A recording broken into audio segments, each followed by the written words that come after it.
Okay, and now we're going to do a power raised to a power. So a power raised to a power. That just means a base raised to an exponent raised to another exponent. Okay? When you have a power raised to a power, this is different than the product rule. Okay? This is saying you have 5x to the fifths.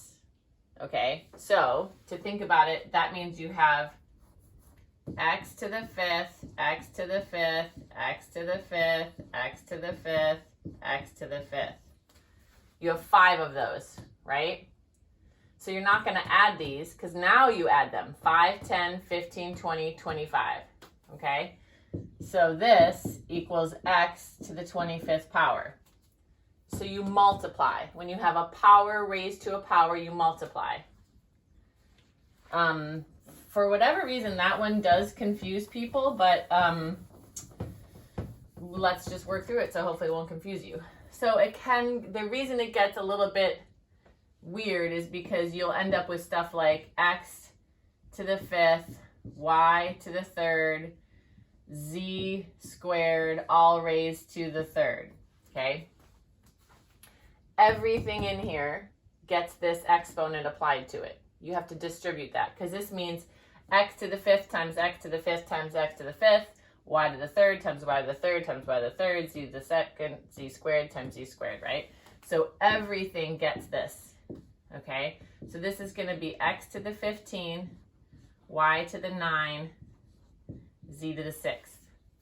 Another time that gets confusing is when you deal with constants, right? So if you have 5 times x to the third,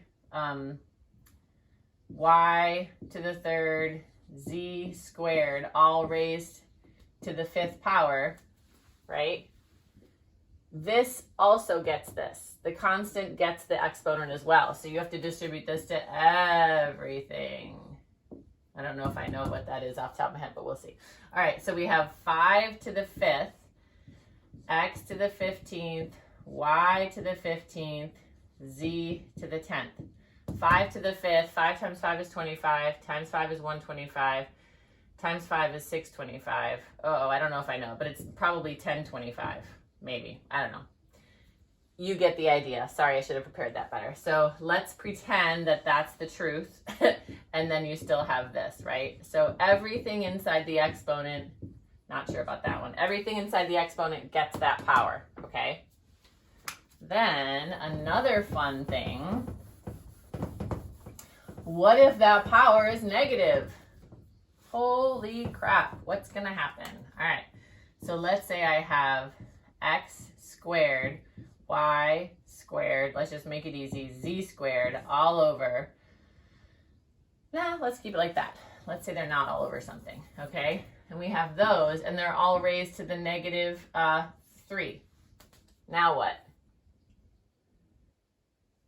We flip it. You deal with this first, because there's nothing to simplify in here, okay?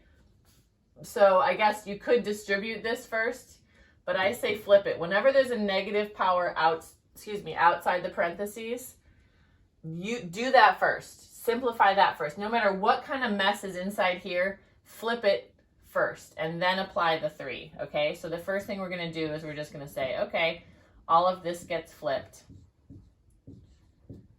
And now it's still raised to the 3rd power.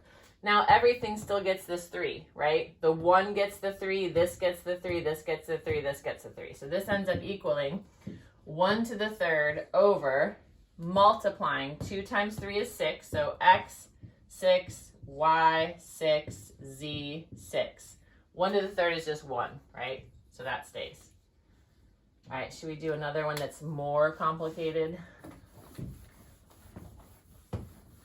And along the way, while I'm solving these, before I solve it, pause the video and then see if you can solve it on your own, and then you'll have the answer, okay?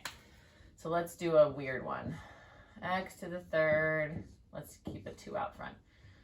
Y to the 4th, z to the 5th over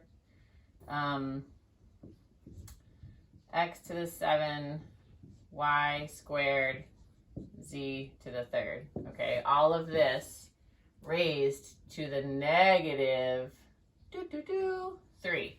Okay, so first thing, crap, that's ugly, right? Do the negative first. So the first thing we're going to do is just flip it. So now this is on top, this is on the bottom. So x to the 7th, y squared, z to the third over 2 x to the third, y to the 4th, z to the 5th. So now we've gotten rid of that negative, and now we just have this. This isn't bad. It looks ugly, but whatever. It's just numbers, right? It's just a little problem, a little puzzle. Like people like to say, math is just a puzzle. But it is. It's just undoing what's been done, right? So now we have to do this. Apply that to each of those. Oh, and apply it to each of these, right? The 2 gets it, the x gets it, the y gets it, the z gets it. So one step at a time. X to the 7 times 3. X to the 21. X to the squared times 3. I'm sorry, y squared times 3 is y6. Z to the third times 3 is z9 over 2 to the third, 2 times 2 times 2 is 8. X3 times 3 is 9. Y4 times 3 is 12. Z5 times 3 is Z15. Okay, now again, if you want to pause again here, hopefully you pause between these two, I don't know. Now we still need to simplify, right? The difference between 21 and 9. So 21, it's so early. 21 minus 9. I can't believe this is going to get me. 21 minus 10 is 11, so 21 minus 9 is 12. So this is going to be x to the 12 on top. Hopefully, let me rewrite this up here so you can see it. And so I'm not bending over. Okay, so we're going to simplify this. So we have x to the 12 on top. The 8 stays on the bottom. 6 and 9. Oops, 6 and 12. 12 is bigger. We dealt with that one. We dealt with that one. We dealt with that one. 12 is bigger. 12 minus 6 is 6. So we have y to the 6 on the bottom. Z9, Z15. 15 is bigger. 15 minus 9 is 6. The 9s get me every time. Because 15 minus 10 would be 10. Or 15 minus 5 would be 10. 15 minus... Okay, yeah. I think we got it. All right, so this is your answer. And that's as simple as it's going to get. Okay, I just totally humiliated myself with 9s. Yeah, that's it.